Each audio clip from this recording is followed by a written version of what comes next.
Hello friends, അപ്പോൾ എൻ്റെ എല്ലാ കൂട്ടുകാർക്കും വീഡിയോയിലേക്ക് സ്വാഗതം. അപ്പോൾ ഇത് ഇന്ന് എൻ്റെ കയ്യിലിരിക്കണം കേട്ടോ ആത്തച്ചക്ക. ഞങ്ങളിവിടെ പറയണത് ആത്തച്ചക്ക എന്നാട്ടോ. നിങ്ങളുടെ നാട്ടിലൊക്കെ എന്താ പറയണതെന്നൊന്നും എനിക്കറിയത്തില്ല.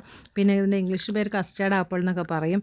ഒരുപാട് പേര് പല രീതിയിലും ഈ സീതപ്പഴം പോലെയൊക്കെ ഇരിക്കും, പക്ഷേ സീതപ്പഴവും ഇതും തമ്മിൽ ചെറിയ വ്യത്യാസമുണ്ട്, ടേസ്റ്റിനും വ്യത്യാസമുണ്ട് കേട്ടോ. എന്തായാലും കാണാൻ ഏകദേശം ഒരുപോലെ ഇരിക്കുമെങ്കിലും ഇത് രണ്ടും ഡിഫറെൻ്റാണ്. എന്തായാലും അന്ന് നോക്കിക്കഴിഞ്ഞപ്പം ഒരുപാടുണ്ടായിരുന്നു കേട്ടോ. അതൊക്കെ തീർന്ന് ലാസ്റ്റ് ഉണ്ടായതാണിത്.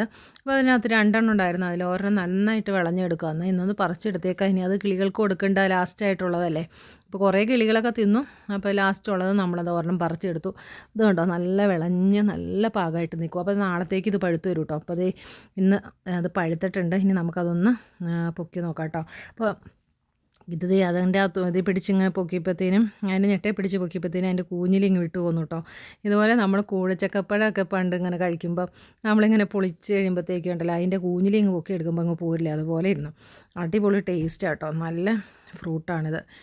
അതുപോലെ ഒരുപാട് ഗുണങ്ങളുള്ള ഫ്രൂട്ടാണ്. പിള്ളേർക്കൊക്കെ ഏറ്റവും നല്ലതാണ്. പക്ഷേ അതിൻ്റെ കായ് സൂക്ഷിക്കണം എന്ന് മാത്രം. അത് കഴിക്കുമ്പോൾ ഉള്ളിൽ കാ പോകാതെ ഒന്ന് ശ്രദ്ധിച്ചാൽ മാത്രം മതി. പക്ഷെ നല്ല ടേസ്റ്റുള്ള നല്ലൊരു ഫ്രൂട്ടാണിത്. നമ്മുടെ വീടുകളിൽ ഇതുപോലെയൊക്കെ ഓരോ തൈകളൊക്കെ വാങ്ങി വച്ച് നട്ടുപിടിപ്പിക്കുക. അപ്പം വീഡിയോ ഇഷ്ടപ്പെട്ടാൽ ലൈക്ക് ചെയ്യുക, ഷെയർ ചെയ്യുക, കമൻറ്റ് ചെയ്യുക. Thank you.